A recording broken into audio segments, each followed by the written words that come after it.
राजस्थान की एक छोटी सी राजकुमारी की जिसका नाम है मीरा। एक राजमहल में जन्मी ये मासूम लड़की आगे चलकर भक्ति की एक मिसाल बनी। उसका बचपन श्रृंगार और राजशाही के बीच गुजर रहा था, लेकिन उसका मन तो कहीं और लग रहा था। छोटी सी मीरा अपनी सहेलियों के साथ खेल रही थी, लेकिन उसके चेहरे पर एक मासूम सी शांति थी जो उसे दूसरी राजकुमारियों से अलग बनाती थी। उसका मन जैसा किसी और दुनिया में था। एक दिन मीरा की दादी ने उन्हें कृष्ण की एक कहानी सुनाई। दादी बताती हैं, कृष्ण अपने भक्तों के रक्षक हैं और उनके प्रेम के साथी हैं। मीरा के दिल में एक अलग सी आस्था जगी। दादी की कहानी सुनते ही मीरा ने एक मासूम सवाल किया, दादी, क्या कृष्णा मेरे पति बन सकते हैं? उनकी मासूम आंखों में एक अलग सी चमक थी। ये था मीराबाई की भक्ति के सफर का आरंभ। उस दिन से उनके पास कृष्ण को अपने जीवन का एक महत्वपूर्ण हिस्सा बना लिया और उनका जीवन सदा के लिए बदल गया। विवाह का बंधन और भक्ति का संघर्ष। मीराबाई का जीवन एक रानी के रूप में शुरू होता है, लेकिन उनका दिल तो हमेशा अपने गिरिधर गोपाल के चरणों में लगा रहता है। चित्तौड़गढ़ के राजकुमार भोजराज के साथ उनका विवाह होता है, लेकिन ये विवाह उनकी भक्ति के रास्ते में एक कठिन परीक्षा बन जाता है। राजस्थान के शानदार दरबार में राजकुमार भोजराज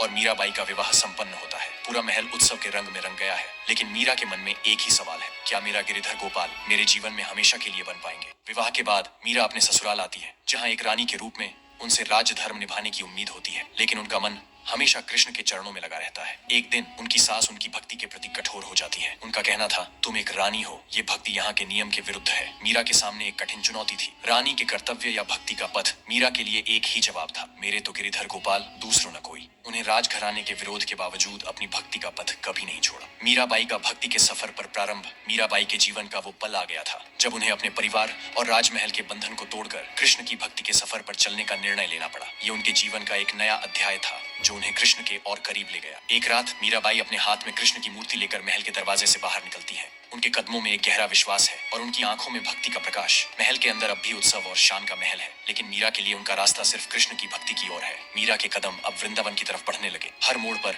उनका मन कृष्ण के चरणों में समा जाता था। उन्हें अपने जीवन के सुख समृद्धि को त्याग कर केवल भक्ति का मार्ग चुना।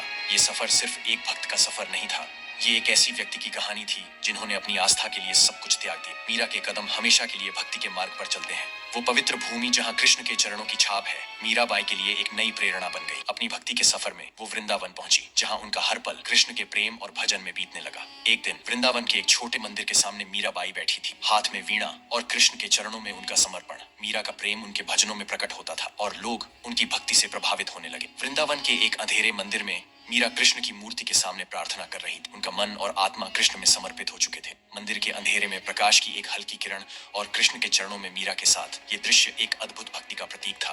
वृंदावन के लोग मीरा के भजन सुनने के लिए इकट्ठा होने लगे। उनकी आवाज, उनका प्रेम और उनकी भक्ति ने हर दिल को छू लिया। मीरा का नाम कृष्ण की भक्ति के साथ सदा के लिए अमर हो गया।